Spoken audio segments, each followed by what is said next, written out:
Bismillah. Assalamualaikum warahmatullahi wabarakatuh. Bismillahirrahmanirrahim.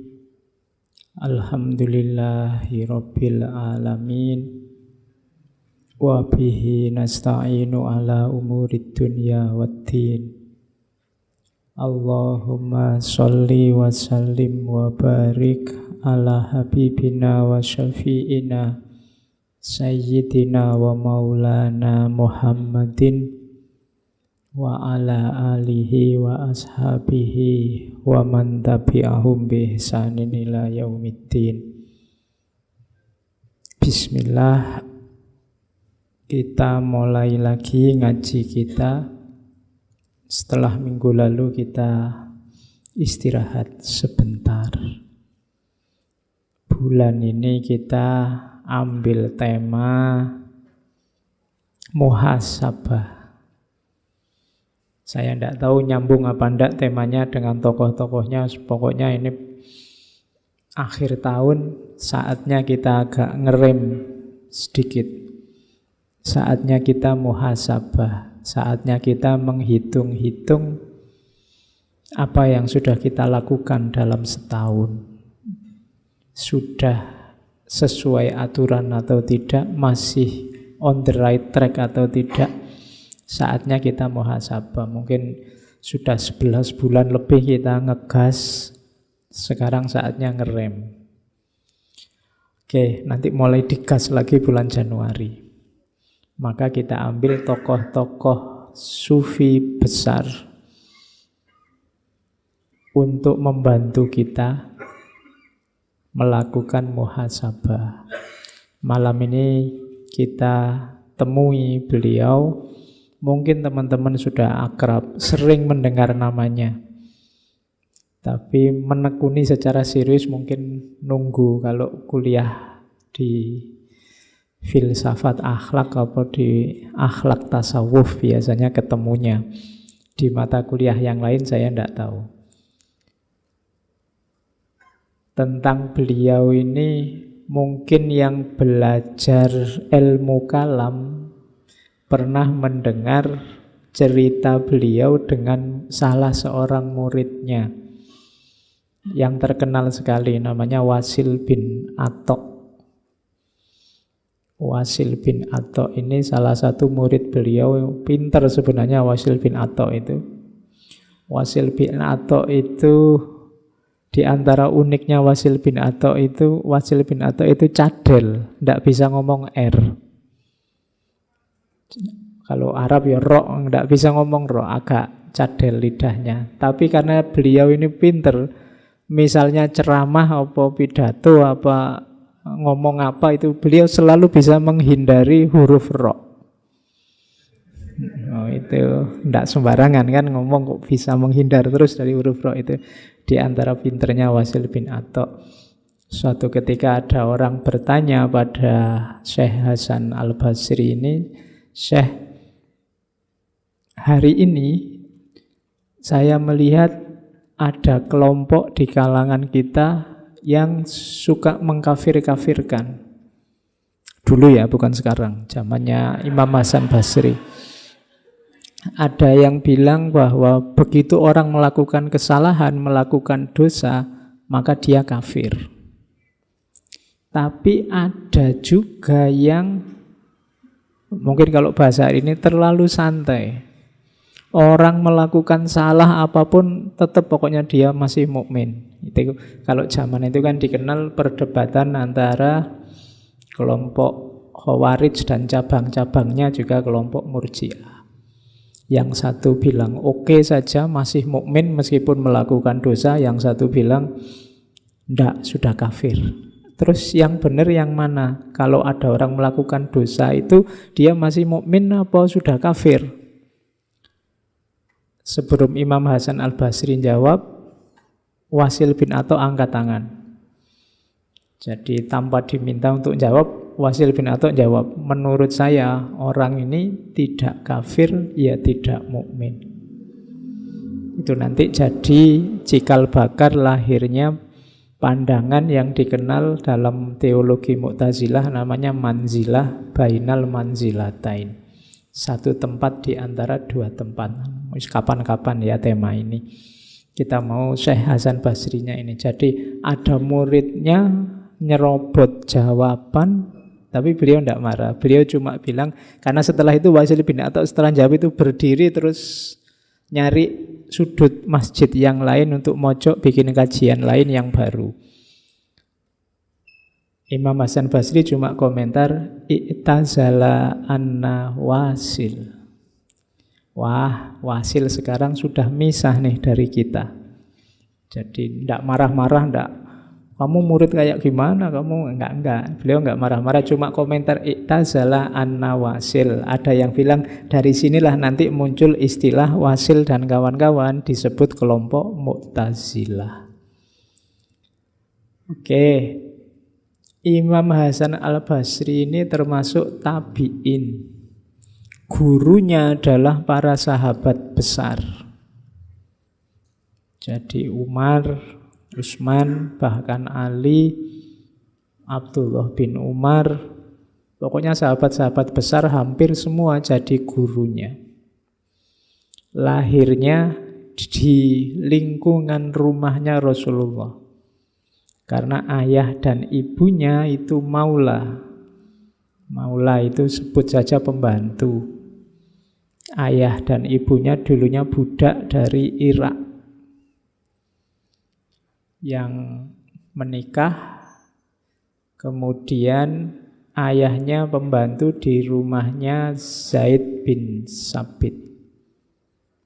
Nanti Imam Hasan al-Basri ini bahkan sempat disusui oleh salah seorang istri Rasulullah yang dikenal cerdas, Ummu Salamah. Jadi ini punya posisi dan kedudukan yang luar biasa dari sisi masa kecilnya. Guru-gurunya tidak perlu diragukan lagi.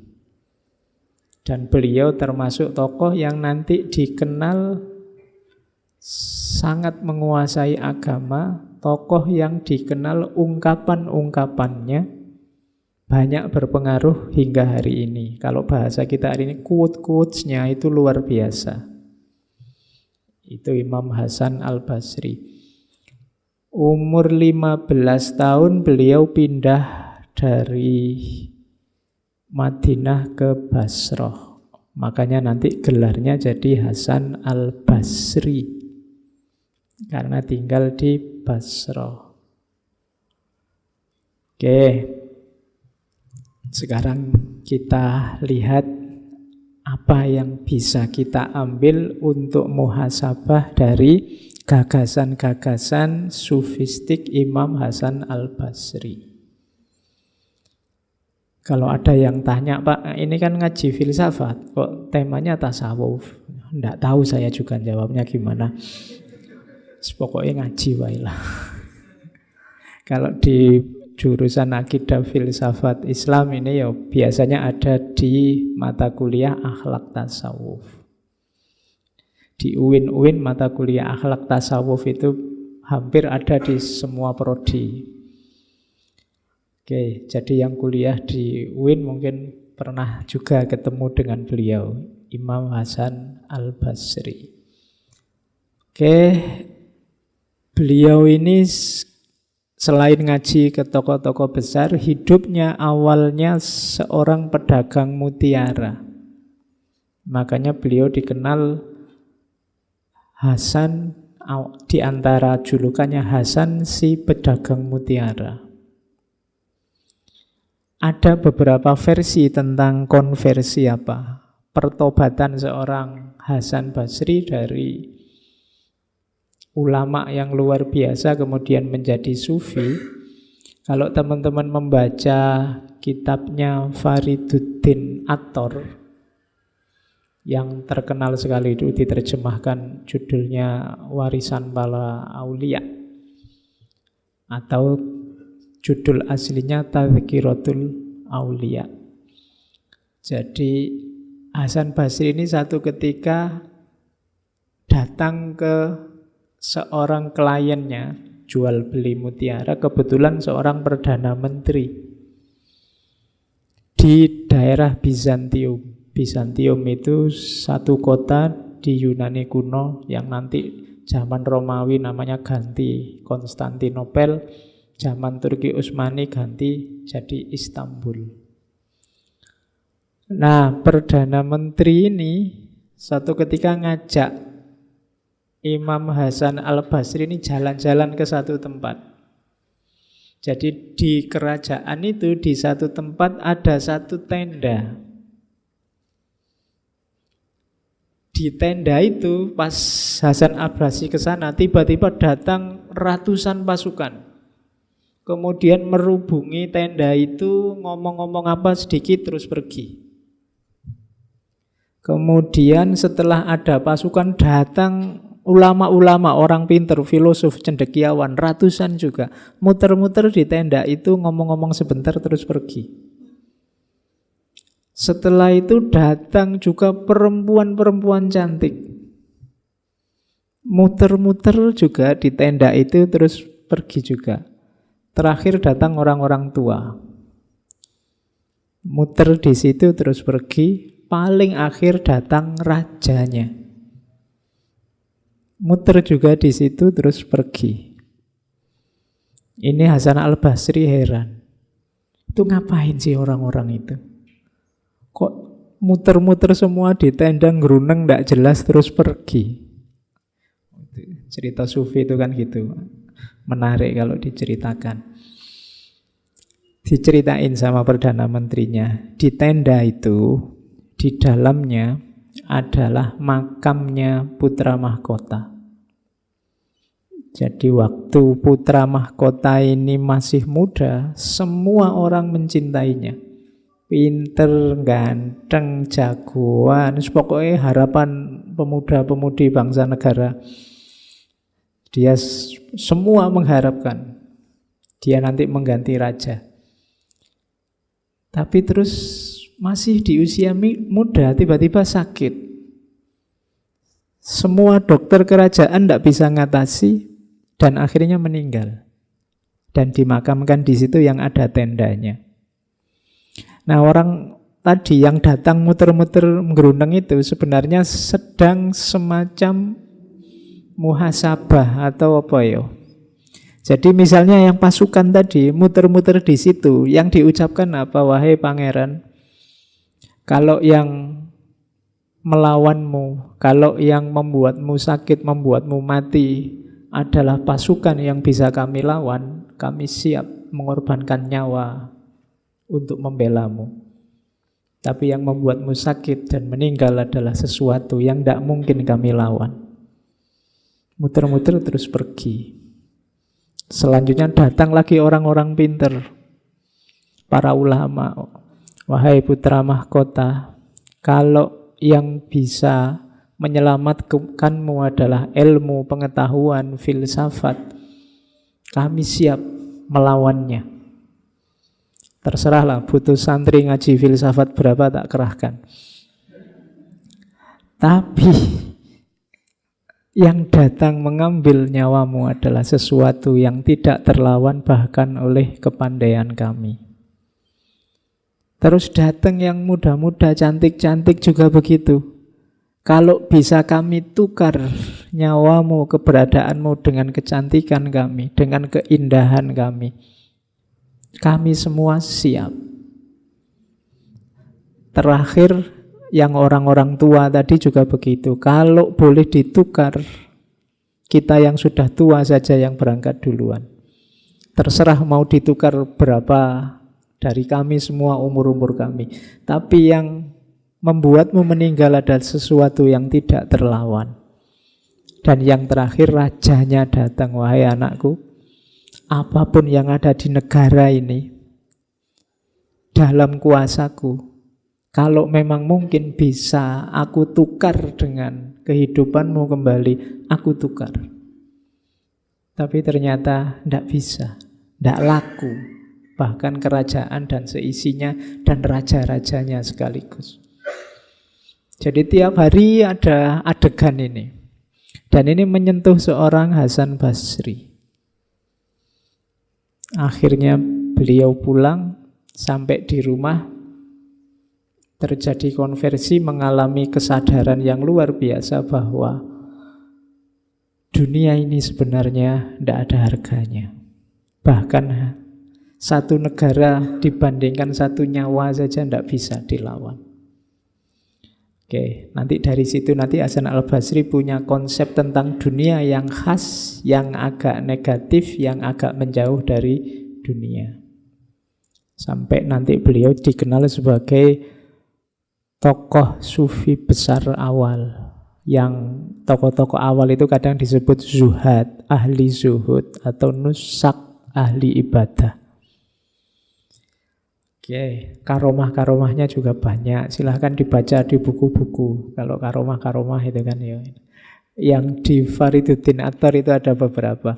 Yang masih saya ingat itu satu ketika ada muridnya, namanya Abu Amr. Abu Amr ini murid pinter yang juga punya jamaah sendiri. Satu ketika Abu Amr ini waktu ngaji, ngajar santri-santrinya kayak gini, ada seorang santrinya yang cantiknya luar biasa. Sampai dia terpesona, sampai apalannya hilang semua. Iya, makanya ngawatiri ya kalau jamaahnya.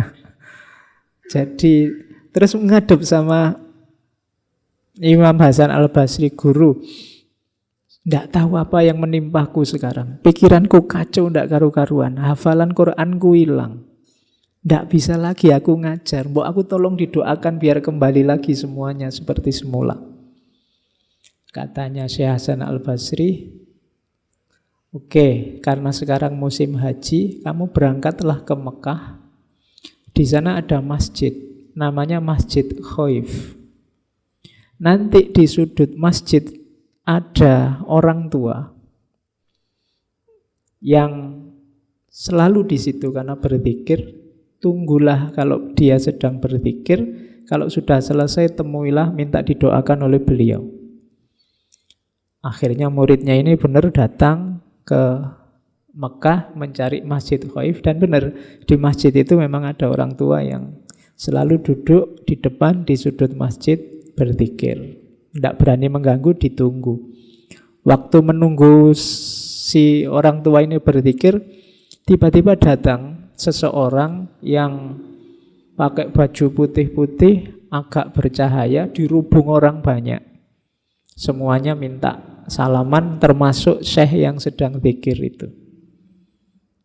Setelah itu, setelah salaman, ngobrol sebentar, terus yang orang yang baju putih-putih tadi pergi. Barulah muridnya Abu Amr tadi menemui orang tua, menceritakan keadaannya. Saya ini hafalanku hilang gara-gara muridku yang terlalu cakep. Akhirnya sama si syekh yang tua ini didoakan. Terus, kamu ini siapa kok tahu-taunya aku bisa mendoakan semacam ini? Saya dari Basrah, muridnya Hasan al-Basri. Terus kata kiai ini, loh, gurumu Hasan Basri loh, kok kamu malah datang padaku? Kurang ajar gurumu itu, masa rahasiaku diungkap begitu saja? Sekarang rahasianya juga aku ungkap. Yang tadi datang putih-putih itu, yang disalami orang banyak termasuk aku, itu tadi gurumu Hasan al-Basri. Beliau biasanya memang kalau habis asar datang ke sini ngobrol sama aku. Terus kalau maghrib balik lagi ke Basrah. Basrah Mekah sekitar 1.500-an kilo lah. Ya. Kamu yang punya guru kayak Hasan Basri itu sebenarnya tidak butuh aku. Oke, itu karomah-karomah ya, kita antara lain itu, yang lain banyak.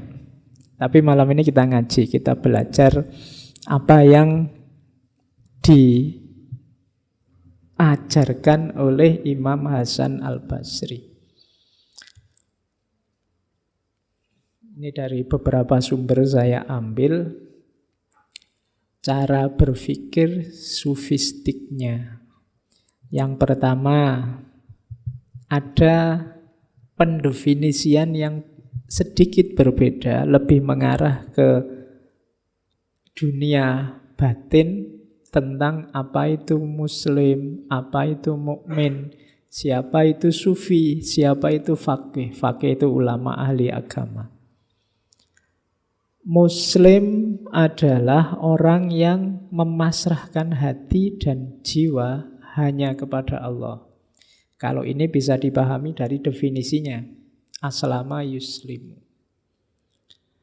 Tapi ada tambahannya. Yang kedua, membuat nyaman muslim yang lain dari gangguannya. Jadi kalau kalian ngaku muslim yang sejati, maka cirinya adalah batinmu, hidupmu, kamu pasrahkan sepenuhnya kepada Allah, dan keberadaanmu adalah rahmat bagi sekelilingmu. Orang sekelilingmu nyaman dengan keberadaanmu, itulah muslim. Kalau masih ada yang gelisah, masih ada yang susah dengan kehadiranmu, kamu belum muslim yang sejati. Kalau keberadaanmu hanya menggelisahkan, hanya nambah masalah, kamu belum muslim yang sejati. Nah, itu definisi dari Imam Hasan Al-Basri. Kalau mukmin apa? Kalau mukmin adalah orang yang sadar, orang yang tahu bahwa apa yang dikatakan oleh Allah itulah yang harus dia lakukan. Ciri pertama. Terus dia takut pada Allah. Kemudian yang kedua, kalau dia menafkahkan hartanya atau beramal, seolah-olah dia tidak tahu. Dia tidak merasa kehilangan apa-apa. Tidak ada satupun barang dunia yang dia eman. Itu mukmin. Jadi bedanya muslim sama mukmin, kalau muslim itu kepasrahan jiwa dan kerahmatan kehadiranmu dalam lingkunganmu. Kalau mukmin itu perilaku seorang yang percaya terhadap firman Allah, kemudian orang yang hanya takut pada Allah, dan orang yang tidak perhitungan saat melakukan kebaikan. Itu mukmin. Nah, itu definisinya memang definisi sufistik. Kalau sufi apa? Sufi adalah orang yang hatinya isinya hanya Allah, selalu bertakwa pada Allah. Kalau bicara selalu benar, menepati janji, suka silaturahim, menyayangi yang lemah, tidak memuji diri, dan mengerjakan yang baik-baik. Saya bilang ini tadi bahannya muhasabah. Kalian kan ngaku muslim, sudah muslim beneran apa enggak? Kalian ngaku mukmin, sudah mukmin beneran apa enggak? Kalau sufi saya enggak tahu, kalian ngaku sufi apa enggak? Ya. Kalau fakih, ini bagi yang ngaku ulama, ngaku kiai, ngaku ahli agama, definisinya mungkin agak berbeda. Kalau menurut Imam Hasan Al-Basri, faqih adalah orang yang zahid terhadap dunia. Jadi berarti faqih itu harusnya orang yang tidak lagi butuh dunia, senang akhirat.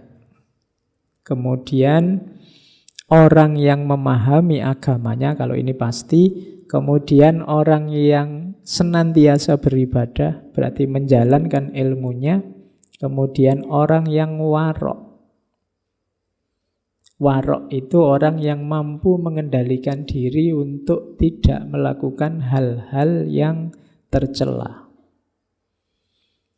Kemudian orang yang menjaga kehormatan kaum muslimin dan harta mereka, tidak saling menjatuhkan. Jadi di antara cirinya ahli agama, faqih itu menjaga kehormatannya siapapun. Berarti tidak posting apapun yang jelek-jelek tentang muslim yang lain. Kalau masih ada indikasi itu berarti belum faqih. Dan yang terakhir menjadi penasehat dan pembimbing bagi masyarakatnya. Nah, ini untuk kalian yang mungkin makomnya sudah faqih, ayo dicek sudah punya karakter ini apa belum. Kalau belum ya belajar. Oke ya, jadi bahan pertama untuk muhasabah ini. Nanti silahkan di rumah dicek kita sudah muslim mukmin yang benar, sufi yang benar, atau fakih yang benar, atau belum. Kalau belum ya tahun depan diperbaiki. Oke, terus kita mulai gagasan-gagasannya ya.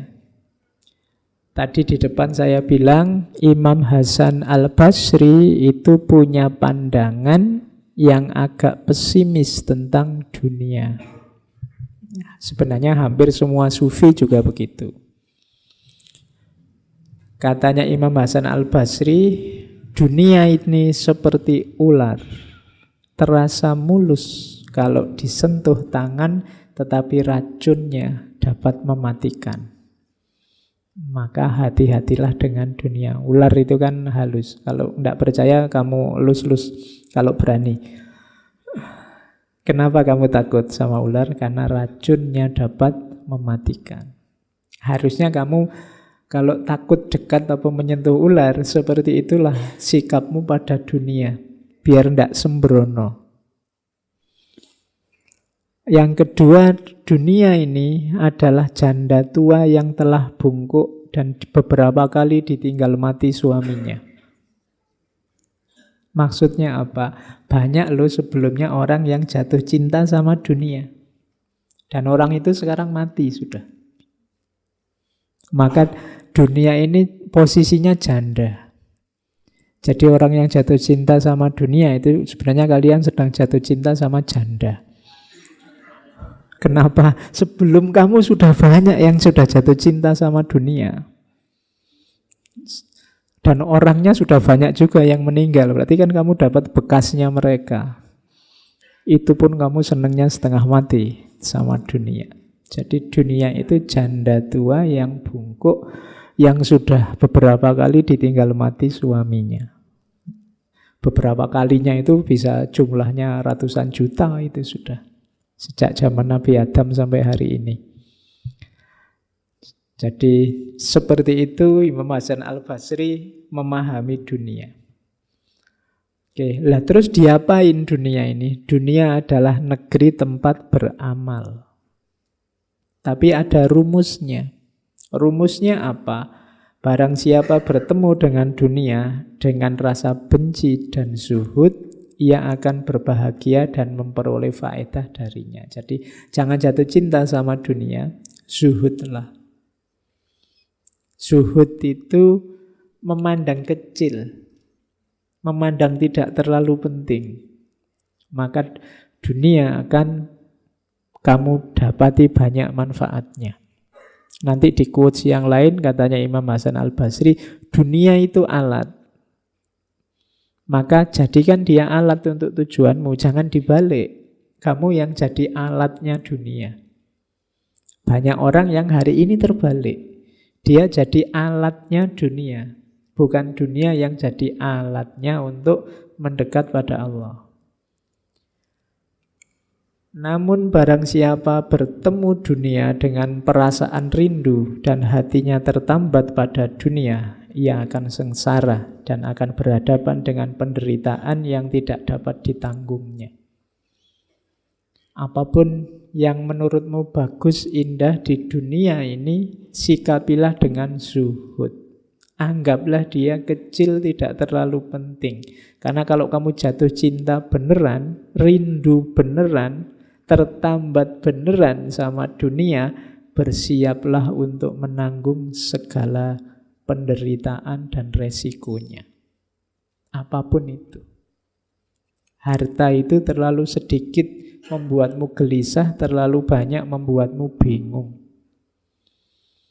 Apalagi pasangan, istri, suami, terlalu jelek kamu stres, terlalu cantik kamu ya stres. Kalau terlalu tertambat susah. Jabatan juga begitu.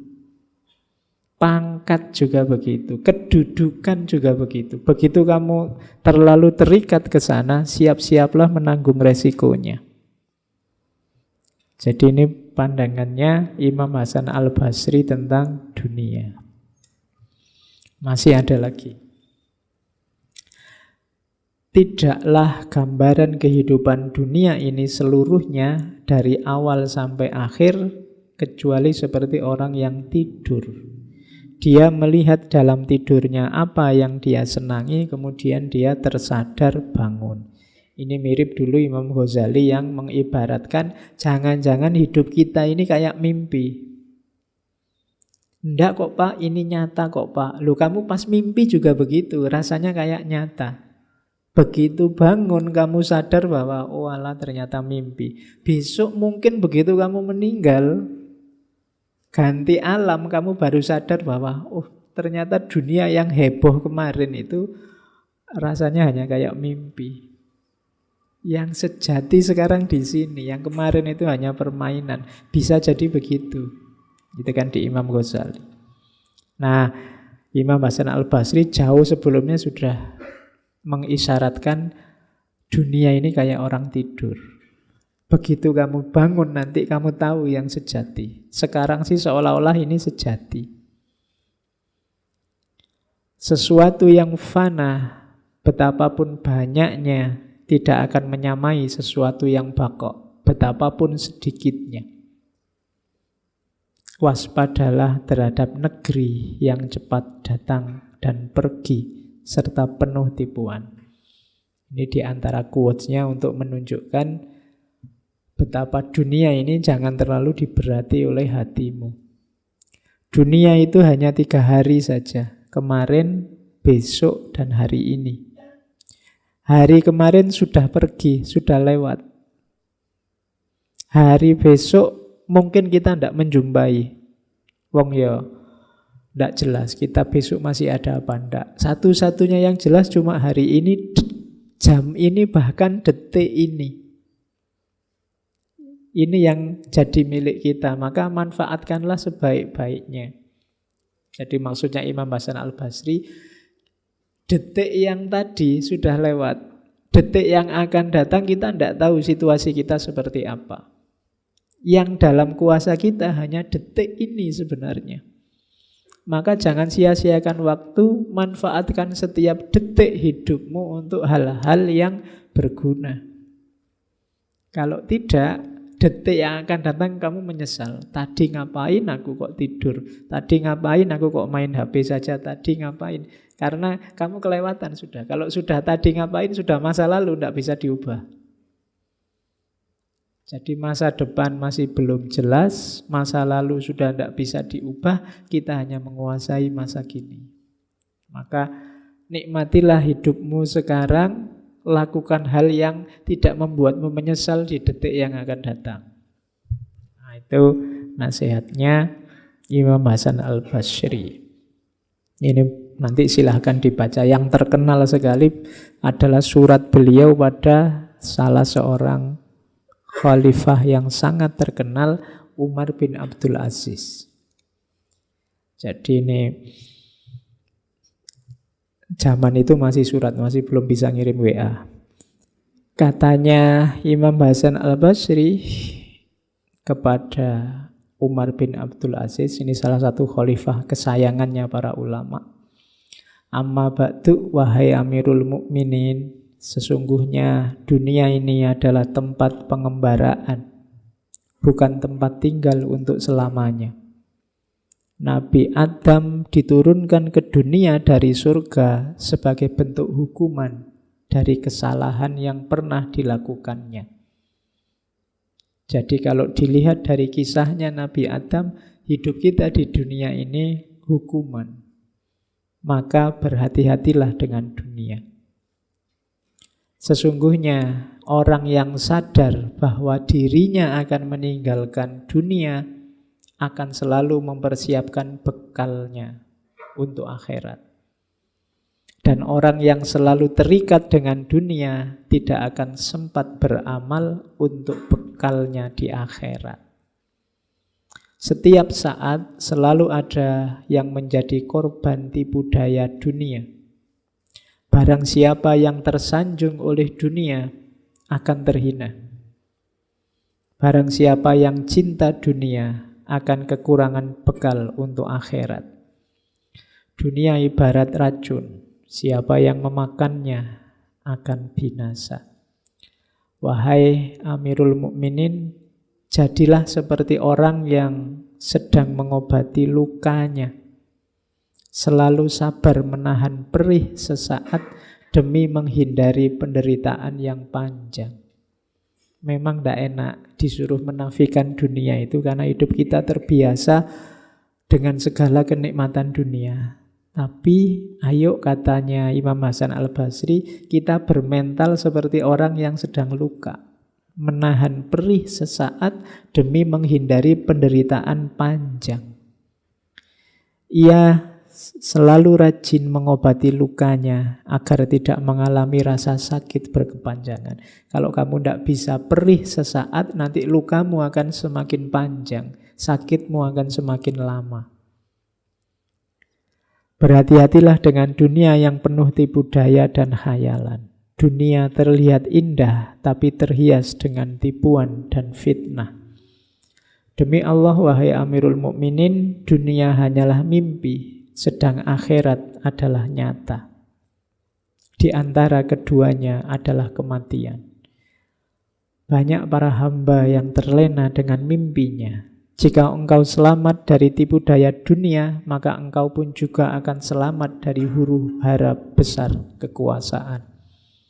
Jadi para pemimpin, kuncimu cuma satu, jangan tertipu oleh dunia. Namun jika engkau tertipu, aku tidak menjamin engkau akan selamat. Nah, ini nasihat untuk para pemimpin. Dan memang menurut Imam Hasan Al-Basri, cinta dunia itu dosa besar. Kenapa? Demi Allah, aku tidak takjub terhadap sesuatu seperti takjubku kepada orang yang tidak menganggap cinta dunia sebagai dosa besar. Demi Allah, sesungguhnya cinta kepada dunia adalah termasuk dosa besar. Bukankah semua cabang dosa besar itu disebabkan oleh cinta dunia? Korupsi, perampokan, pembunuhan, semua dosa besar. Sumbernya apa? Cinta dunia. Cinta harta, cinta kenikmatan dunia, cinta sesuatu atau seseorang. Bukankah berhala-berhala disembah, Allah diduharkai karena cinta dunia? Maka seseorang yang tahu tidak akan mengeluh akan kehinaan dunia, tidak akan berlomba mendekatinya, dan tidak akan putus asa karena jauh darinya. Kalau hanya dunia, tidak masalah kita dianggap hina, tidak masalah kita dianggap kalah, tidak masalah kita tidak sukses. Kalau hanya dunia. Itu pesannya Imam Hasan Al-Basri. Kalimat-kalimat semacam ini enak, indah kalau diucapkan. Tapi nanti keluar dari sini koyo biasa nih. Harus sanggup ya. Kayak tadi loh. Kayak orang sedang sakit, terluka. Memang agak perih. Puasa sedikit agak lapar. Tapi nanti kita terhindar dari sakit yang lebih panjang.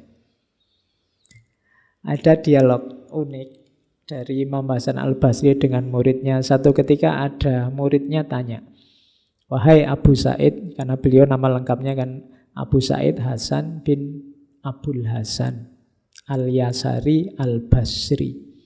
Wahai Abu Said, pakaian apa yang engkau sukai? Jawabannya, yang paling tebal, yang paling kasar, yang paling buruk di mata manusia. Muridnya protes, bukankah Allah itu maha indah dan menyukai keindahan? Jawabannya Imam Hasan Al-Basri, wahai anakku, engkau salah paham. Keindahan di situ bukan itu maksudnya. Andai kata keindahan di sisi Allah itu karena pakaian, tentulah orang-orang lacur itu lebih mulia dari orang baik. Pejabat-pejabat koruptor yang kaya raya itu mobilnya indah, bajunya indah, istrinya indah, indah semua. Apa mereka paling dicintai Allah gara-gara itu? Kan tidak.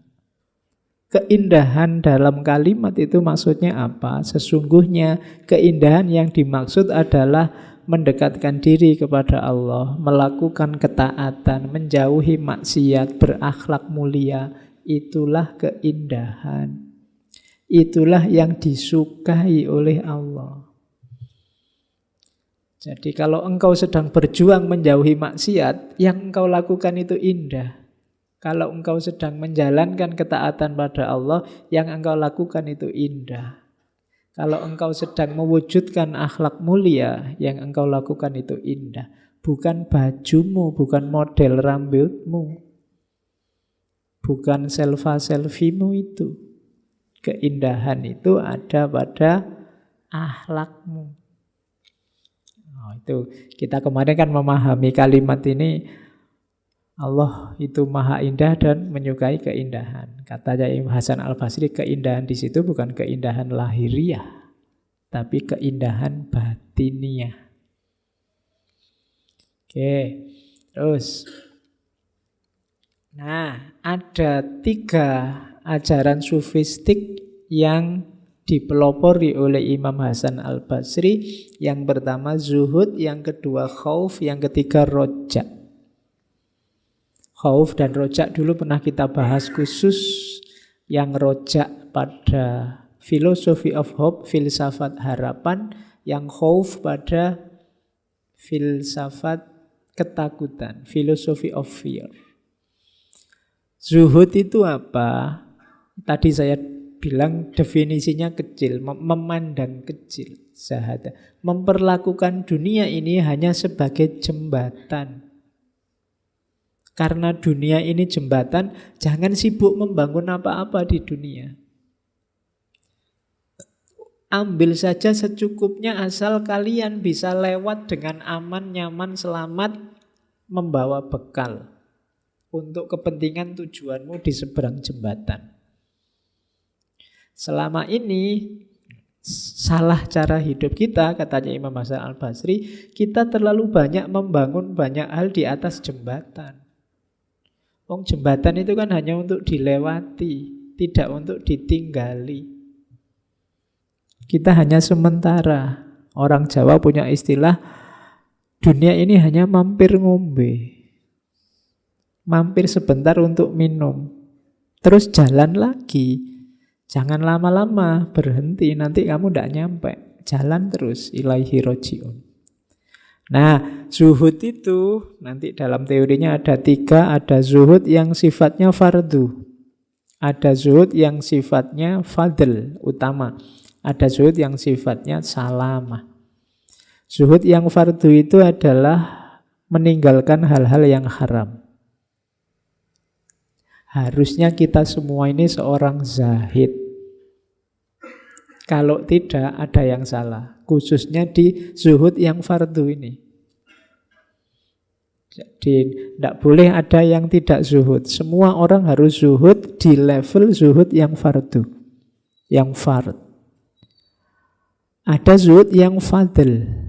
Fadl ini meninggalkan bahkan hal-hal yang halal demi alasan kehati-hatian.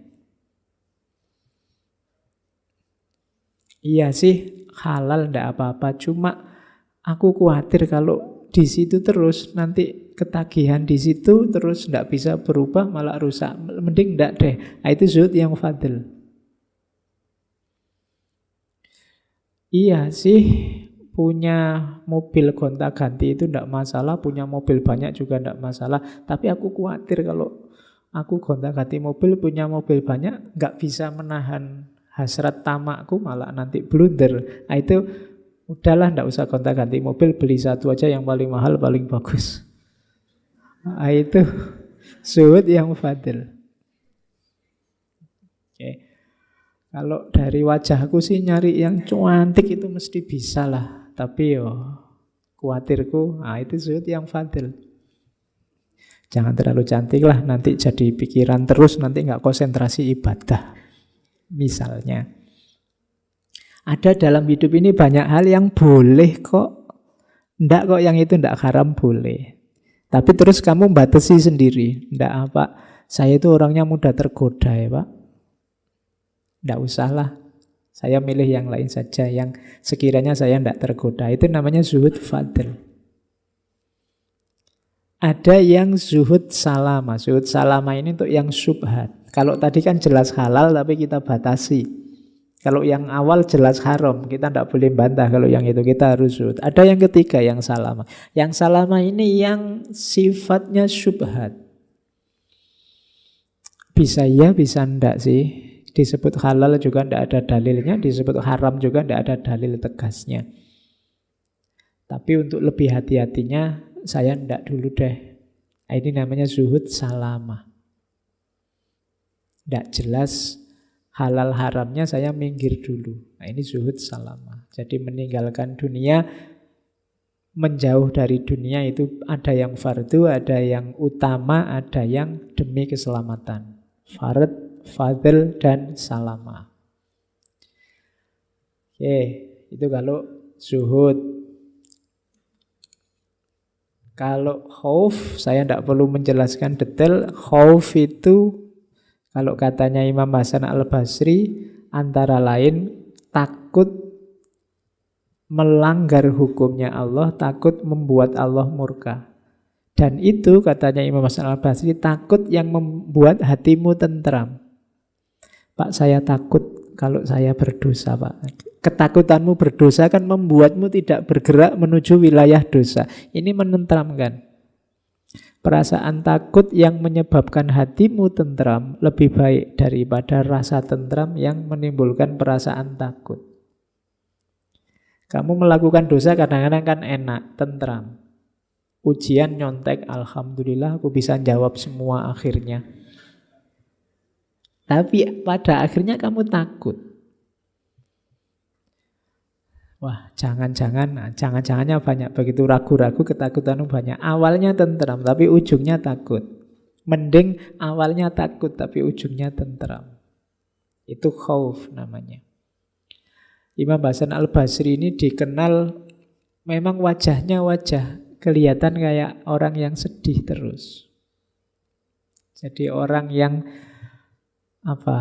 muram. Karena dia selalu berpikir, apakah Allah ridho padaku? Kemarin waktu kita membahas tentang Robiah Al-Adawiyah, kan ada beberapa cerita yang berhubungan dengan Imam Hasan Al-Basri ini. Katanya Imam Hasan Al-Basri, orang beriman akan senantiasa berduka cita pada pagi dan sore hari karena berada di antara dua perasaan takut. Yang pertama, takut mengenang dosa yang telah lampau. Dan yang kedua, takut memikirkan ajal yang masih tinggal serta bahaya yang mengancam. Jadi takut tentang masa lalu dan masa depan. Masa lalu dosaku yang dulu. Kemudian masa depan umurku tinggal berapa. Ini kan tidak jelas. Saya sering bilang kalian yang masih muda tidak usah kepedean bahwa umurmu lebih panjang daripada yang sudah tua. Jatah itu sudah tidak bisa dibantah lagi, rahasianya Allah. Bisa 1 detik, 2 detik setelah ini, bisa ratusan tahun yang akan datang, hanya Allah yang tahu. Kalau kamu menunda-nunda bertobat, menunda-nunda beramal baik, apa jaminannya bahwa usiamu masih panjang? Jadi orang yang beriman itu harus punya rasa takut. Tidak boleh tidak ada takutnya sama sekali. Yang ketiga, paling tidak takut setelah mati, takut kiamat dan lain sebagainya. Takut itu katanya Imam Hasan Al-Basri ada beberapa jenis. Dulu ini pernah saya sampaikan di waktu kita ngomong tentang fear, philosophy of fear. Ada khauf, ada wajal, ada khosyah, ada rohbah, ada haibah. Kalau Khauf itu takut karena sadar bahwa aku itu lemah. Ya Allah, aku itu lemah. Ada apa-apa sedikit tergoda. Kira-kira kuat enggak ya aku ini menghabiskan umur dalam kebaikan, wong aku ini lemah. Itu khauf. Kalau wajal, takut pada sesuatu yang lebih tinggi karena kekuasaan dan hukumannya.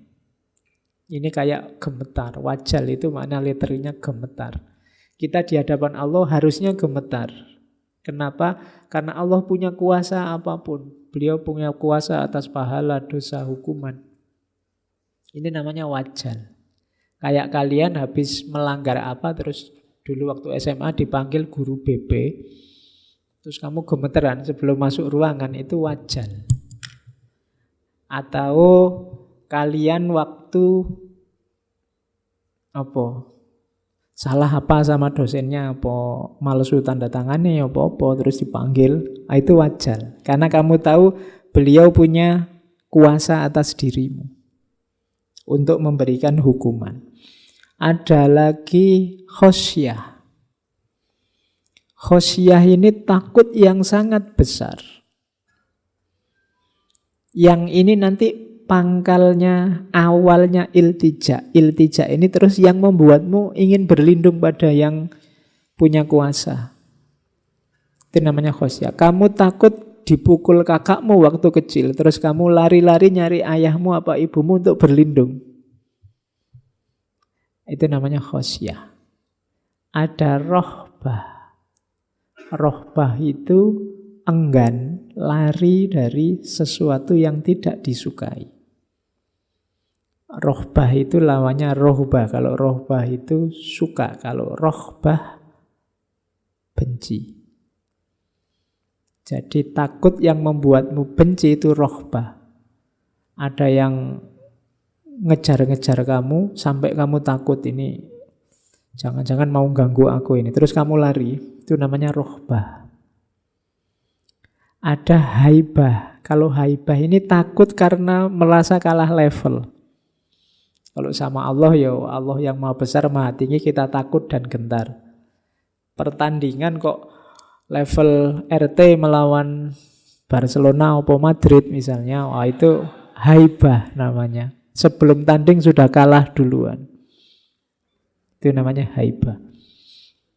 Oke, jadi ada khauf, ada wajal, ada khosyah, ada rohbah, ada haibah. Kita harus punya ini. Orang Jawa menyebutnya wong iki ya kudu duwe wedi. Nek gak roh wedi, kalau ndak tahu rasa takut, hidupmu akan susah sendiri. Karena yang bisa ngerem hal-hal yang buruk dalam hidup kita itu khauf. Kalau kita ndak takut sama sekali, malah membahayakan hidup kita. Paling tidak takutlah ini. Katanya Imam Hasan Al-Basri, kita tertawa. Kita merasa puas. Padahal bisa jadi Allah menengok amal-amal kita, kemudian berfirman, aku tidak menerima amal kalian sedikit pun. Oh, ini paling menakutkan. Kalian sudah merasa jadi anak soleh, merasa saya rajin ngaji loh Pak, tahajud juga lumayan, duha tidak pernah terlambat. Kalian kan puas, merasa aku soleh beneran, surga ini, mesti aku surga. Mesti kan kamu gitu terusan. Temanku apalagi, temanku itu sholatnya aja masih bolong-bolong, itu kan surga. Kita tertawa. Padahal bisa jadi Allah menengok amal kita, kemudian berfirman, semua amalmu tidak ada yang aku terima. Oh, itu mengerikan itu sudah. Paling tidak takutlah ini. Karena Allah yang kuasa atas ini. Banyak amal-amal besar dari orang-orang besar yang mengakibatkan kecelakaan hidupnya hanya karena kesalahan-kesalahan kecil. Jadi seandainya kalian tidak takut apapun, harusnya kalian takut kalau ini terjadi. Allah tidak meridhoimu, tidak menerima amalmu. Meskipun kamu merasa sudah plus, sudah surplus, pahalamu banyak. Saya itu Pak mesti jamaah di masjid Pak, tinggal dihitung. Sekali jamaah 27 kali 5 kali 30. Oh, banyak loh Pak itu. Kalau ada kotaan masjid itu paling enggak saya 5.000 atau 10.000. Anggap saja 10.000. Itu pahalanya dilipat gandakan 700.000 kali. 700.000 kalau 10.000, oh banyak. Jadi kalau dosa kecil-kecil sudah enggak ngefek, sudah timbangannya sudah banyak. Misalnya kalian kalkulasi begitu. Padahal nanti Allah, enggak ada yang tak terima satupun amalmu. Oh itu alamat sudah. Takutlah ini paling tidak wes, seaman apapun hidupmu. Karena ini murni hak prerogatifnya Allah. Jadi ada takutnya, tapi juga ya jangan jadi orang yang putus asa. Tetap harus ada rojaknya. Ada harapan. Percaya pada kemurahannya Allah. Iya, Allah itu memang syadidul iqab, tapi Dia juga ghafurur rahim. Kalau terlalu berat di syadidul iqab, jangan-jangan nanti kita putus asa. Kalau putus asa haram. Kalau terlalu berat di ghafurur rahim, jangan-jangan nanti kita sembrono, menyepelekan. Jadi harus imbang, khauf dan roja. Yang kedua, roja itu husnudzon pada Allah. Berpandangan baik pada Allah. Itu husnudzon. Jangan-jangan Allah tidak menerima amalku ya. Nah, ini untuk pancatan biar kamu tidak sembrono. Tapi juga jangan putus asa. Insya Allah, Allah itu sangat sayang pada ciptaannya. Jauh melebihi sayangmu padanya. Nah, itu roja namanya. Yang ketiga, dekatnya hati terhadap kelemah lembutan Allah. Yang keempat, senangnya hati terhadap tempat kembali yang baik, akhirat. Jadi hatinya tertambat tidak pada dunia tapi pada akhirat. Itu alamat orang roja. Akhirat kan yang akan datang, bukan sekarang. Roja itu kan tentang hal yang akan datang. Kemudian memandang Allah itu penuh rahmat, penuh sayang. Nanti ada teorinya, rojak itu ada rojak yang terpuji, ada rojak yang tercela. Hati-hati ya. Yang tercela dulu. Rojak yang tercela itu bagaimana? Orang yang kayak tadi terlalu berharap akan kemurahannya Allah tapi tidak melakukan apa-apa. Dosanya oke tapi terus tenang aja. Allah Maha Pengampun. Dosa kayak gini tidak ada apa-apanya. Maafnya Allah itu, ampunannya Allah itu wasiat kulli syai'. Jadi santai aja, jangan stres. Nah, tapi nggak ngapa-ngapain. Tetap dosanya dilanjutkan seperti sebelumnya. Ini tercela, tidak boleh. Kalau memang kita merasa lemah banyak dosa, yang dikedepankan jangan rojaknya, tapi khaufnya. Jadi perjuangannya lewat jalur khauf, meskipun nanti diimbangi rojak. Kalau khauf sudah bisa mendinginkan kesalahanmu, baru kamu rojak. Tapi kalau kamu mengampuni sendiri kesalahanmu, itu kan namanya kamu ampuni sendiri kesalahanmu. Tenang saja, Allah Maha Rahmat, tenang saja, Allah cinta pada kita, itu kan kamu ampuni sendiri. Besok diulang lagi. Nah, itu rojak yang tercela. Atau mengharapkan sesuatu yang besar tanpa kebaikan.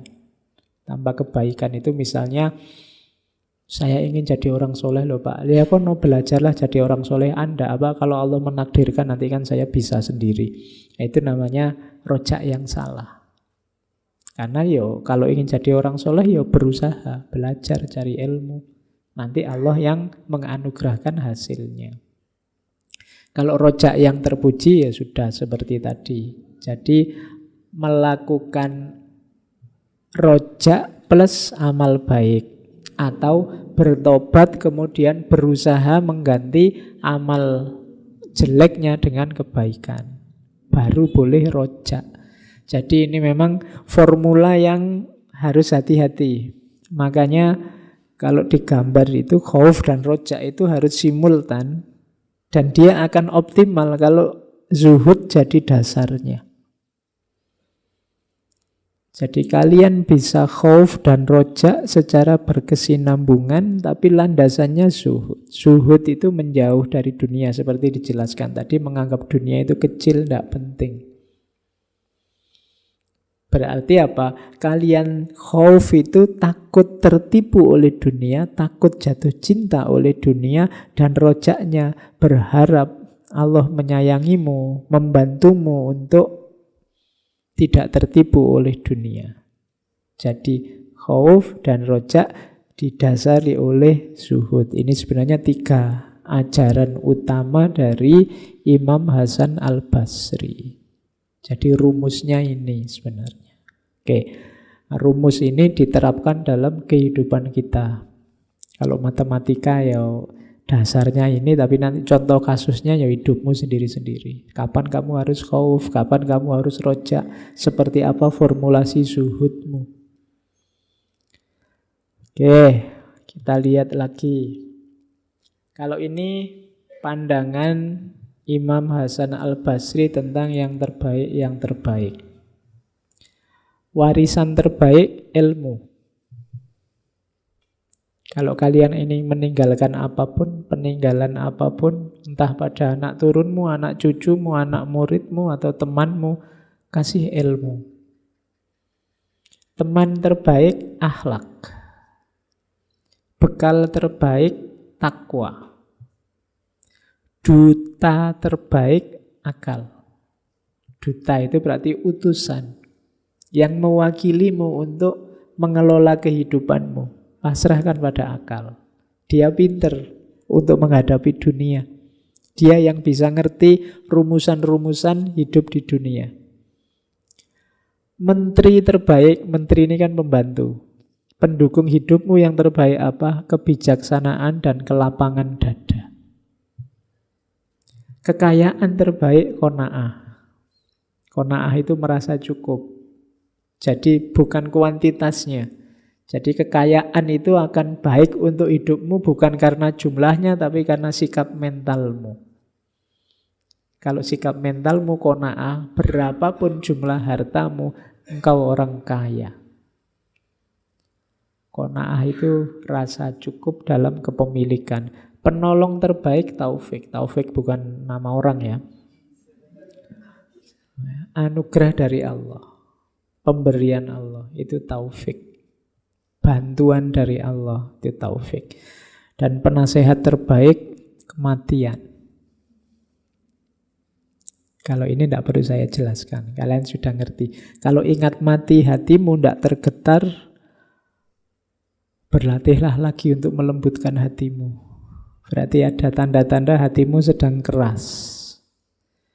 Karena harusnya logikanya orang itu ingat mati terus tergetar.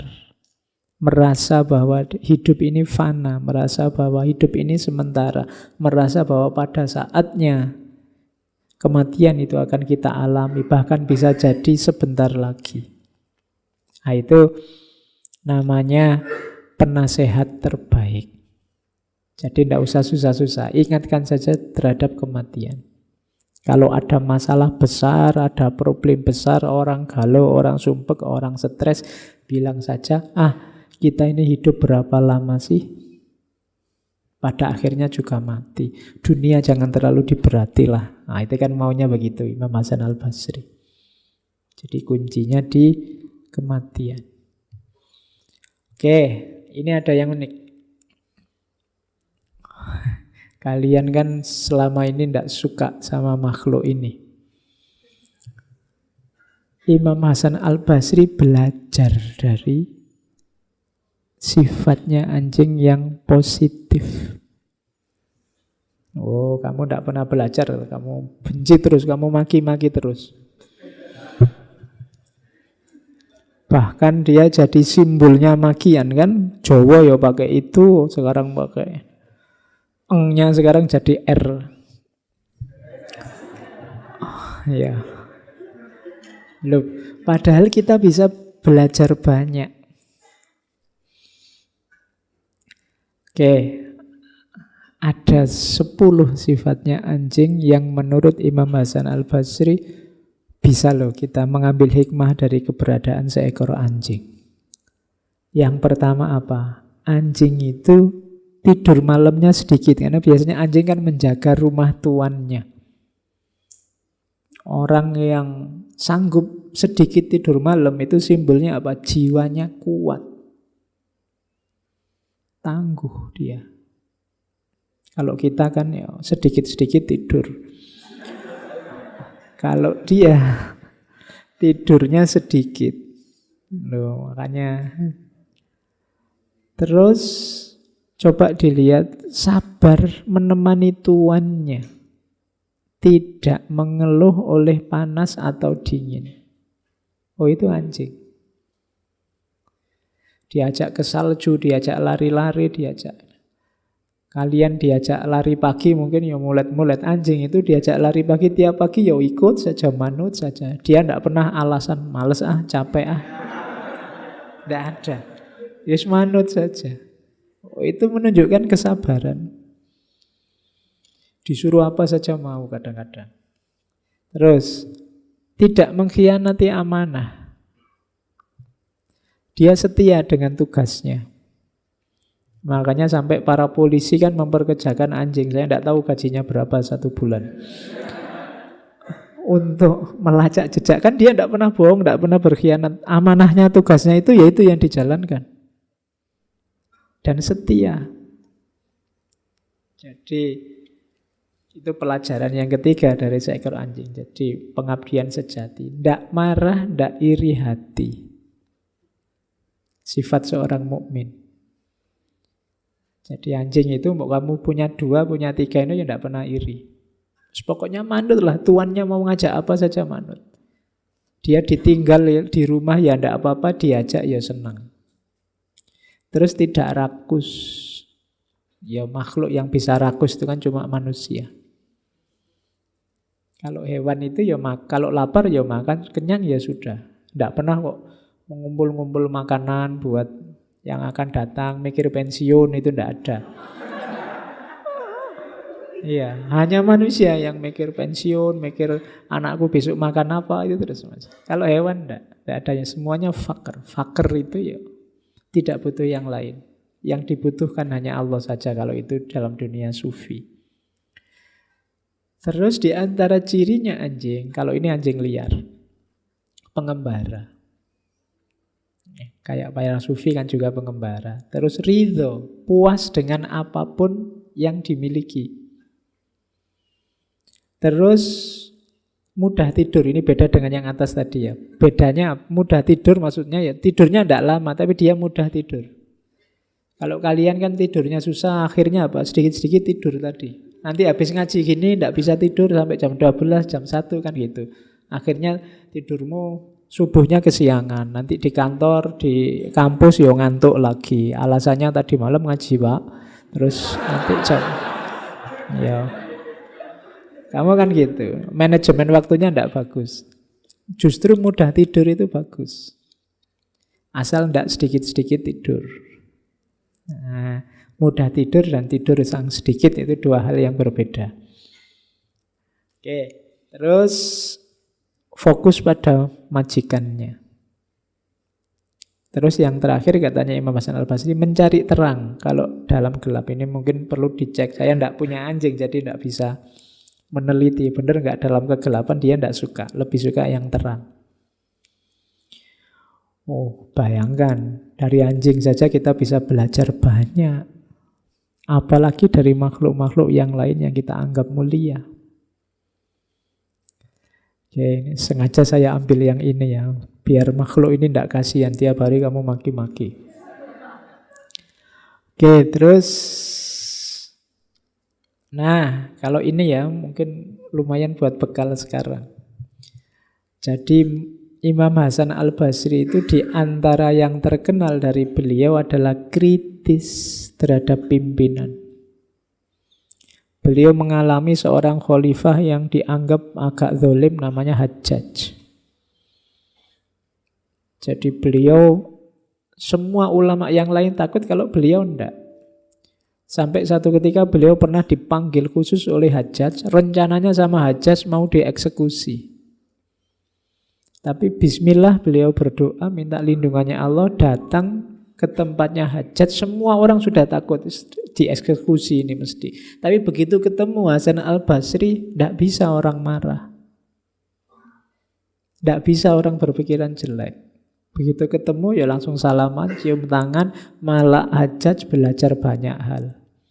Meskipun Imam Hasan al-Basri ini juga kritis padanya. Suatu ketika ada seorang gubernur namanya Ibnu Hubairah. Ini gubernur Irak zamannya Yazid bin Abdul Malik. Jadi dia ini mengeluh pada Imam Hasan al-Basri. Dia bilang, Allah telah memberiku kekuasaan dari Yazid. Kita kan harus taat, wong dia khalifah. Namun kadang-kadang yang dia perintahkan tidak cocok dengan kebenaran. Wahai Abu Sa'id Hasan al-Basri tadi, kira-kira kalau nasihatmu gimana? Imam Hasan al-Basri bilang, wahai Ibnu Hubairah, takutlah kepada Allah ketika engkau taat pada Yazid, dan jangan takut pada Yazid ketika engkau taat pada Allah. Ketahuilah Allah akan membelamu dari Yazid, tapi Yazid tidak akan mampu membelamu dari siksanya Allah. Jika engkau mentaati Allah, Allah akan memeliharamu dari siksaan Yazid di dunia. Akan tetapi jika engkau mentaati Yazid, ia tidak akan memeliharamu dari siksa Allah di dunia dan akhirat. Ketahuilah, tidak ada ketaatan kepada makhluk dalam maksiat kepada Allah, siapapun orangnya. Jadi untuk urusan kemaksiatan, jangan kompromi. Meskipun yang merintah pimpinan. Oh, itu nasihatnya. Tapi ada juga nasihat yang berbeda. Ini pada ponaannya Ibnul As'as. Karena banyak, tadi saya cerita pemimpinnya Hajjaj ini banyak yang ingin berontak. Ini ada kalimat. Ini bukan kebalikannya yang tadi. Kalau tadi memang tentang kemaksiatan. Kalau ini tentang mendongkel, makar. Ingin menjatuhkan pimpinan yang dianggap zalim. Katanya Imam Hasan al-Basri, wahai Abul Hasan, pada ponaannya ini, demi Allah, aku sungguh berada dalam pikiran yang buruk. Aku dulu juga banyak mencaci dan mengumpat kepada para khalifah yang dianggap sesat tadi. Tapi hendaknya engkau tahu, ini penjelasan sisi yang lain. Pemimpin yang buruk adalah salah satu bentuk murka Allah. Jika kondisi saat ini merupakan hukuman, maka sekali-kali kalian tidak akan mampu menolak hukuman Allah tersebut dengan pedang kalian. Jadi Ibnul As'as ini anak muda, mengajak teman-temannya ingin berontak. Katanya Imam Hasan al-Basri, aku dulu lebih kritis dibandingkan kalian.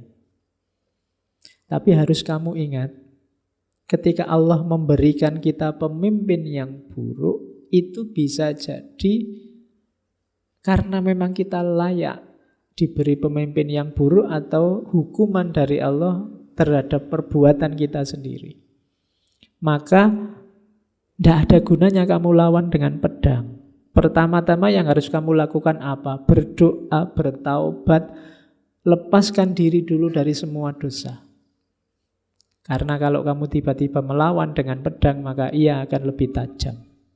Maksudnya, khalifah yang zalim itu akan mudah membasmimu sebelum engkau doa, taubat, dan melepaskan diri. Karena logikanya Imam Hasan al-Basri, kalau ini memang hukuman dari Allah pada kita, berarti ada kesalahan kita, ada dosa kita yang membuat Allah murka. Jalan pertama apa? Berdoa, bertaubat, lepaskan diri dari semua kesalahan. Jadi jalan pertama itu. Kalau ujuk-ujuk kita lawan dengan pedang, katanya Imam Hasan al-Basri, ya dia akan jadi lebih tajam. Dan memang nanti dalam ceritanya pemberontakan itu tetap terjadi dan mereka semua ditumpas habis. Yo, melawan kekhalifahan tidak gampang. Oke. Nah, nanti di kitabnya Ibnul Jauzi itu ada hadis yang juga diriwayatkan oleh Imam Hasan Al-Basri dari Abu Bakar, Rasulullah yang bersabda, Allah berfirman, ini berarti hadis qudsi, aku adalah Allah, tidak ada Tuhan selain aku, raja dari segala raja. Hati para raja ada di tanganku. Siapa di antara kalian taat kepadaku, maka aku jadikan raja-raja itu sebagai rahmat baginya.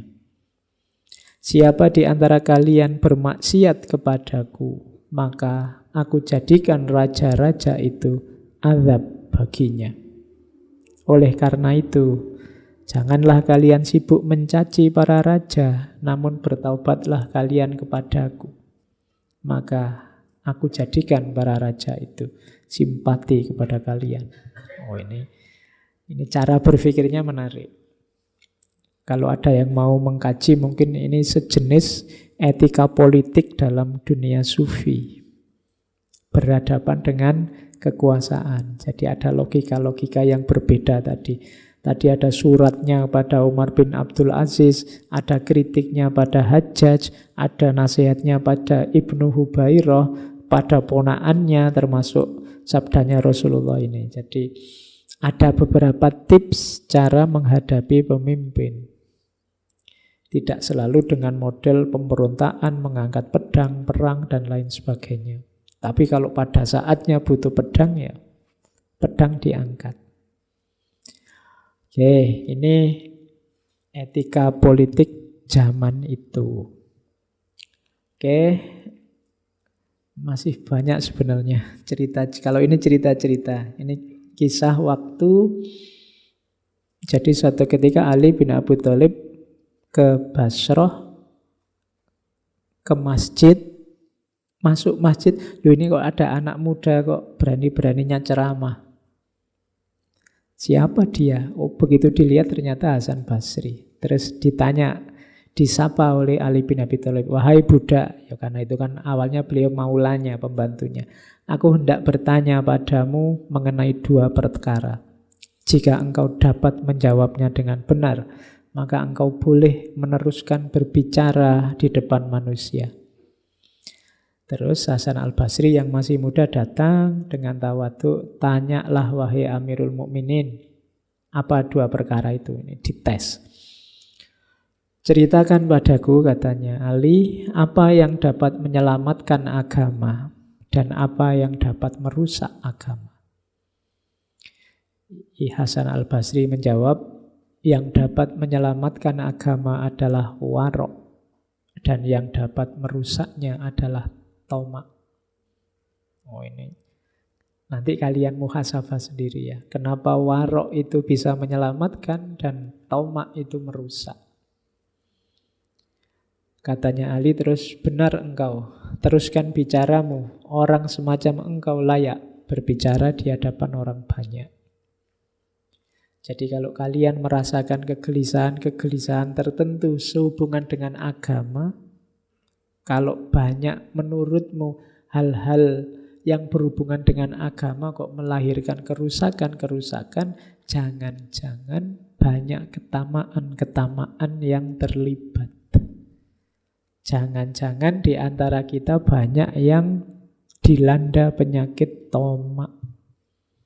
Karena katanya Imam Hasan al-Basri, yang merusak agama itu tamak. Ini juga ada banyak sekali kisah dan quote. Saya ambil misalnya ini dengan seorang tamunya. Ini nasihat bagi kita untuk tidak ngomong jelek tentang orang lain. Suatu ketika tamunya bilang, wahai imam, aku sangat mengagumi majelismu. Akan tetapi, mengapa kok di tempat yang lain ada seorang guru yang selalu menyebutmu secara tidak pantas dan menjelek-jelekkanmu? Hari ini kan kadang-kadang terjadi itu kan. Orang mengadukan ustadz ini, mengadukan ustadz itu, guru ini, guru itu. Nah ini dia mau wadul, apa wadul lagi bahasa Indonesia nih, mengadu pada Imam Hasan Al-Basri. Katanya Imam Hasan Al-Basri, tolong kamu hentikan pembicaraanmu itu, wahai tamuku. Orang yang engkau sebut tadi, aku kenal. Dia adalah juga sahabatku. Adapun yang akan kau sampaikan kepadaku tentang dia yang selalu menjelekkanku, maka jika engkau bohong, engkau harus dicambuk karena berdusta. Dan jika yang kau sampaikan itu benar, maka engkau tetap harus dicambuk karena engkau telah ghibah dan mengadu domba antara aku dan dia. Kira-kira sekarang kamu milih yang mana? Kalau benar ya dicambuk, kalau salah ya tetap dicambuk. Berarti apa? Sudahlah, tidak usah ngomong tentang kejelekan orang lain. Hari ini kan banyak yang semacam itu. Ada lagi ini kisah unik. Kisahnya Hasan Al-Basri dengan seorang teman sufinya yang namanya Habib Al-Ajmi. Jadi satu ketika Imam Hasan Al-Basri ini mengunjungi seorang sufi besar, Habib Ajmi. Pada waktu sholat, ya karena beliau tamu, terus tuan rumah disuruh jadi imam. Tapi begitu Habib Ajmi jadi imam, pusing ini Hasan Basri. Ini sufi ngimami tajwidnya rusak, ndak karu-karuan. Panjang pendeknya kacau, gatel telinganya, nggak kusuk sholatnya, akhirnya mufarokoh. Kalau caranya gini kacau ini, nggak khusus sholatku, sholat sendiri aja deh, misah dari imamnya. Habib Ajmi ya ndak apa-apa. Tapi malamnya Imam Hasan Basri bermimpi, dapat peringatan langsung. Hasan, jika saja engkau berdiri di belakang Habib Ajmi dan menunaikan sholatmu, niscaya kamu akan memperoleh keridhoanku, dan sholatmu akan memberi manfaat yang jauh lebih besar dari seluruh sholat dalam hidupmu. Kamu mencoba mencari kesalahan dalam bacaan sholatnya, tapi kamu tidak melihat keikhlasan, kemurnian, dan kesucian hatinya. Ketahuilah, aku lebih menyukai hati yang tulus daripada tajwid yang sempurna. Ya.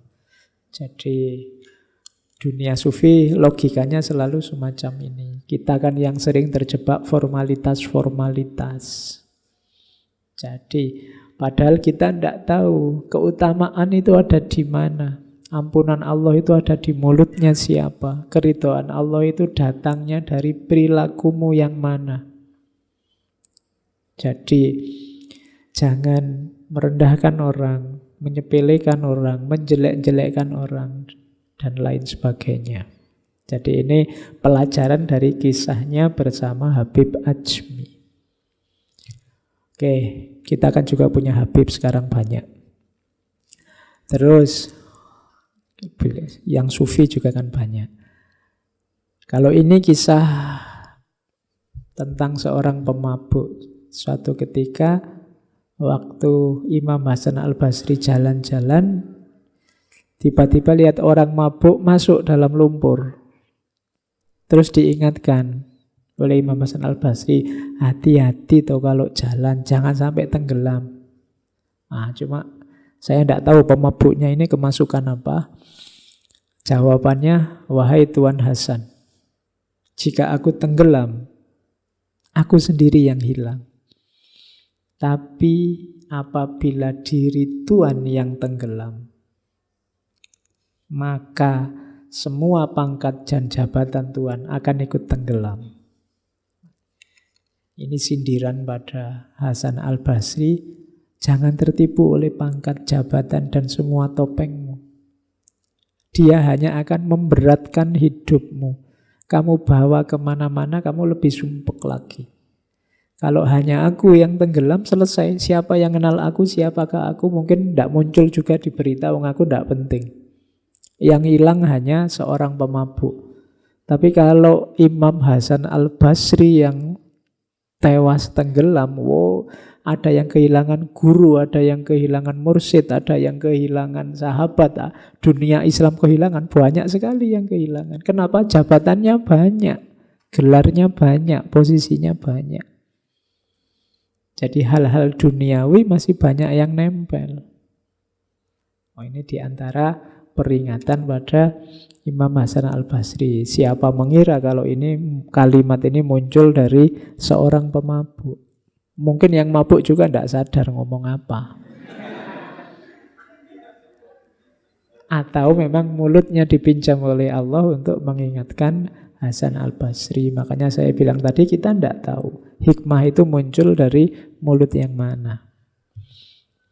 Terus, kalau ini mirip kisahnya waktu kita bahas Laila Majnun. Jadi suatu ketika ada perempuan muda yang nyebrang jalan sambil dia ngeruneng, mengeluh tentang suaminya. Pokoknya mungkin sedang gegeran sama suaminya. Oleh Hasan Al-Basri diingatkan, karena perempuan ini tidak pakai tutup kepala. Kalau hari ini mungkin tidak pakai jilbab lah.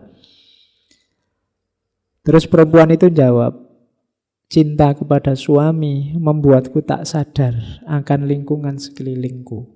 Jika Tuhan tidak memberitahuku, aku tidak tahu kalau aku belum memakai tutup kepala. Saking sibuknya mikir suami, aku sampai lupa masih belum pakai tutup kepala. Oke, kritiknya aku terima. Namun heranku Tuhan, katanya Tuhan itu pecinta Allah. Tapi Tuhan masih saja sadar dan sibuk dengan apa yang melintas di depan Tuhan. Cinta Allah seperti apa yang Tuhan miliki? Oh itu, ini yang nyindir malah yang keliru. Nah, ya kan? Jadi wong aku saja sibuk mikir suamiku, mungkin suaminya nggak pulang-pulang atau apa. Sampai aku lupa belum pakai jilbab. Harusnya Tuhan yang cinta sama Allah sibuk luar biasa sama Allah.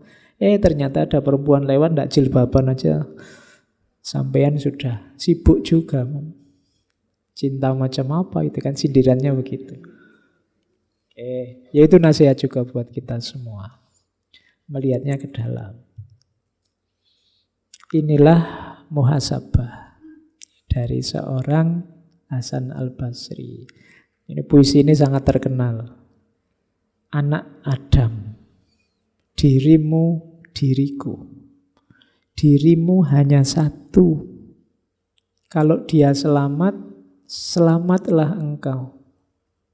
Kalau dia binasa, binasalah engkau. Ini mau menegaskan pada kita, kalian hidup ini hanya sekali dan sekarang saja. Diri juga kamu punya satu, tidak bisa diganti. Kalau dirimu yang satu itu celaka, ya sudah selesai ceritamu dalam celaka. Kalau dirimu yang satu itu bahagia, ya engkau akan bahagia dan selamat. Jangan coba-coba lagi. Nunggu apa lagi? Seriuslah segera mendekat ke Allah.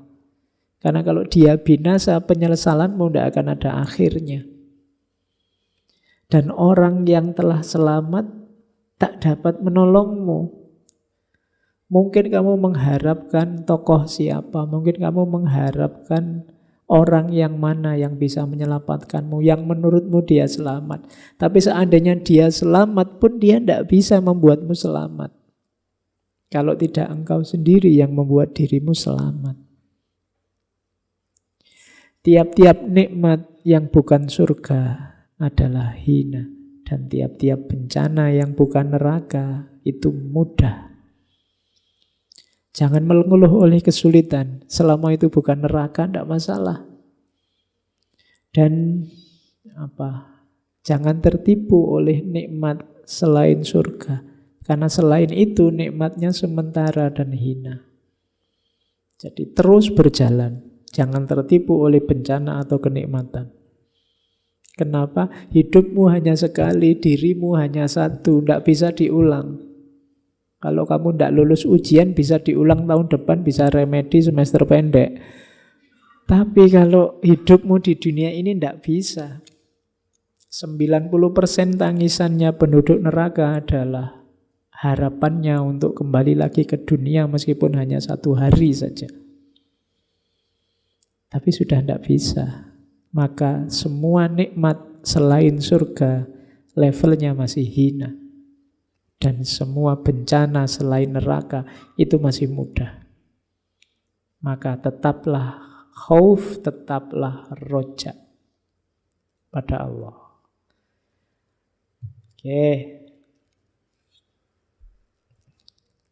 Nah, makanya kenapa judulnya muhasabah? Katanya Imam Hasan Al-Basri, seseorang tidak akan mendapatkan predikat ketakwaan sampai dia melakukan muhasabah kepada dirinya sendiri lebih ketat dibandingkan teman yang bermuhasabah terhadap temannya. Jangan menilai orang lain, yang pertama nilailah dirimu sendiri. Hasibu anfusakum qabla an tuhasabu. Nilai dirimu sebelum menilai orang lain. Hari ini kan kita lebih banyak sibuk menilai orang lain, postingannya orang lain, komentarnya orang lain. Nggak, ayo nilai diri sendiri. Komentator terhebat kemungkinan adanya dari Indonesia.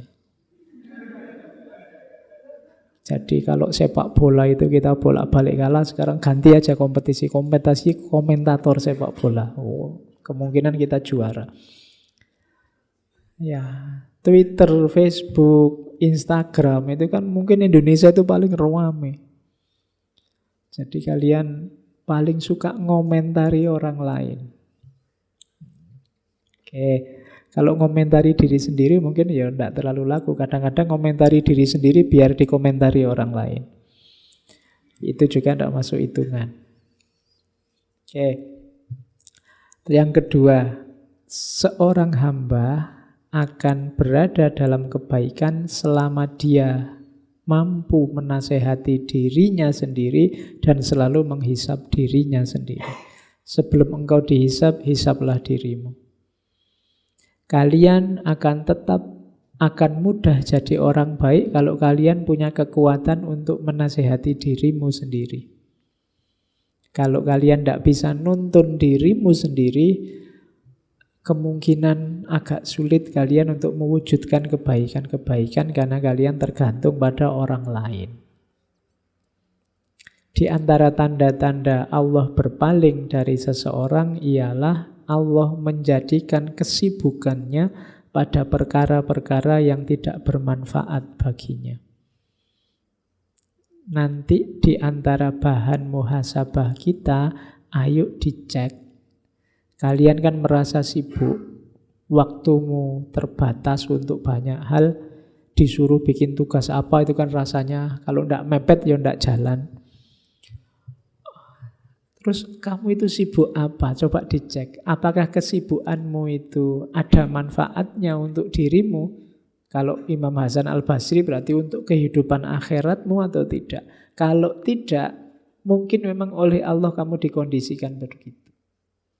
Mungkin Allah sudah berpaling darimu. Kesibukanmu tidak ada maknanya sama sekali, tidak ada manfaatnya. Dibikin begitu biar kamu jauh oleh Allah. Jadi hakikatnya yang menjauh engkau sendiri. Oke. Jadi ini quote-quote dari Hasan Basri. Yang terakhir, barang siapa, kalau ini hari ini banyak, mencela dirinya sendiri di hadapan banyak orang, sesungguhnya sebenarnya dia sedang memuji dirinya. Dan hal itu adalah satu tanda dari riya. Sekarang kan banyak. Kadang-kadang saya juga begitu. Alah, apa sih saya ini? Aku itu ilmuku terbatas. Aku itu ini koyok-koyok merendahkan diri, tapi gak kerasa sebenarnya kira pamer. Ingin menunjukkan ini loh, aku sudah sadar. Kamu mengkafir-kafirkan orang. Aku ini sudah kafir, mau apa kamu? Oh, itu kan koyok-koyok wis menunjukkan. Ini kayak sadar, tapi sebenarnya ada pamernya. Katanya Imam Hasan Al-Basri, loh ini bukan saya. Yang semacam itu sebenarnya jenisnya riya. Yang benar gimana Pak? Terus apa ngomong bahwa aku itu pinter gitu ya ndak. Ya podo salah. Wis ndak usah menilai dirimu dan dipamer-pamerkanlah. Kamu muhasabah untuk dirimu untuk meningkatkan kualitas hidupmu. Kalau ndak sangat penting ndak usah cerita ke orang lain. Ya kalau tahajud sih saya belum bisa, ya gimana lagi. Itu kayak merendahkan diri padahal itu untuk menunjukkan bahwa kamu itu sebenarnya sudah sadar. Jadi hati-hati dengan klaim-klaim katanya Hasan al-Basri, sesungguhnya itu dia sedang memuji dirinya sendiri. Itu sejenis riak juga. Apalagi sombong. Itu riak double. Di teori yang lain kan, yang sombong itu malah bukan riak tapi musyrik. Kenapa? Karena orang sombong itu orang merasa besar, merasa tinggi, merasa lebih. Ini kayak orang syirik, menyekutukan Allah, dia tidak sadar bahwa segala daya, segala kekuatan, segala ketinggian itu sumbernya dari Allah, bukan dari dirinya. Berarti dia sedang menduakan Allah. Jadi sombong itu sering disebut syirik kecil. Jadi kalau kamu ngomong membesar-besarkan dirimu itu sombong. Dan itu bukan riya tapi syirik kecil, musyrik. Nah, mengecil-ngecilkan dirimu biar orang lain menganggap kamu besar, itu baru riya. Sama kayak saya kapan itu pernah mencontohkan, kadang-kadang kita mau sholat tahajud tapi banyak teman, tidak jadi nanti dianggap anak soleh, kapan-kapan aja. Itu sebenarnya juga ibadahmu masih karena manusia, tidak karena Allah. Itu bisa masuk kategori riya ini. Gara-gara ada manusia kamu mau sedekah, tidak jadi, nanti dianggap pamer, tidak usah lah. Tulis saja hamba Allah. Masih manusia yang jadi pertimbangan. Emangnya misalnya ditulis namamu, orang kenal siapa kamu? Kan tidak juga. Mungkin kamu aja yang kegeeran. Jadi biasa sajalah. Wong kamu tidak ingin pamer bahwa orang mengenali, ya tidak apa-apa. Wong kamu memang pingin tahajud, ada banyak teman, ya tahajud saja. Bahwa nanti kamu diledek, wah anak soleh nih, ya biar aja. Wong bukan karena mereka kamu sholatnya. Tapi kita sering terjebak di sini. Di antara riya dan musyrik tadi. Oke, terakhir.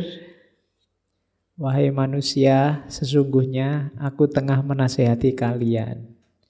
Namun bukan berarti aku orang yang terbaik di antara kalian. Bukan pula orang yang paling soleh di antara kalian.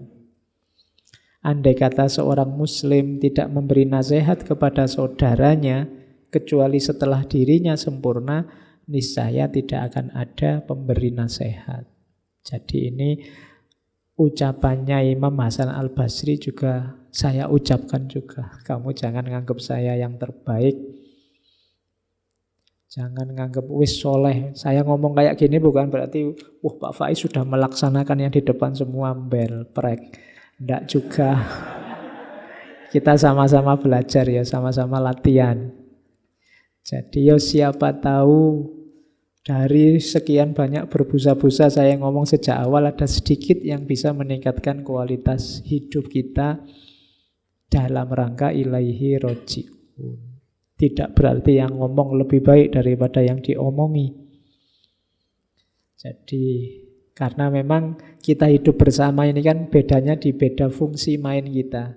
Saya mainnya kebetulan hari ini di depan, jadi yang ngomong kalian yang mendengarkan. Tapi urusan siapa menasehati apa itu sebenarnya nasihat untuk kita semua. Tidak dari saya untuk kalian, tapi untuk kita semua. Makanya kalimat terakhir dari Imam Hasan al-Basri itu ya memang tidak ada yang sempurna. Kalau nunggu sempurna dulu baru orang ngomong, tidak ada ustadz-ustadz, tidak ada guru-guru. Karena memang tidak ada manusia yang sempurna. Mungkin saya ahli di sini, kalian ahli di yang lain. Nanti ketika temanya ganti, mungkin kalian yang harus maju, saya yang mendengarkan. Itulah hakikat kehidupan manusia. Oke, saya kira itu. Imam Hasan al-Basri sebenarnya masih panjang, cuma saya merasa ngomong sebentar ini aja kan rasanya sudah berat sekali. Kamu sejak awal dihantemi terus dengan mulai harus menjauh dari dunia, harus zuhud, harus khauf, harus roja. Wah, kamu puyeng terus ini. Rasanya kok masih jauh ya Pak dari situ. Tapi ya sedikit-sedikit kalau bisa kita mulai menuju ke sana. Orang berjalan atau kalau bahasa sufinya salik itu ya memang setahap demi setahap dari makom ke makom. Yang penting pastikan saja jalanmu sudah benar. Dari situlah nanti selangkah demi selangkah kita semakin dekat dengan Allah, menuju ilaihi roji'un yang sejati. Oke, saya kira itu untuk malam ini. Minggu depan kita perdalam lagi di imam yang lain, imam sufi yang lain, Imam Abul Haris Al-Muhasibi. Namanya saja sudah muhasabah. Nah ya, kita lihat nasihat-nasihat dari beliau mumpung akhir tahun. Kurang lebihnya mohon maaf. Wallahul muwafiq, wallahu a'lam bissawab. Wassalamualaikum warahmatullahi wabarakatuh.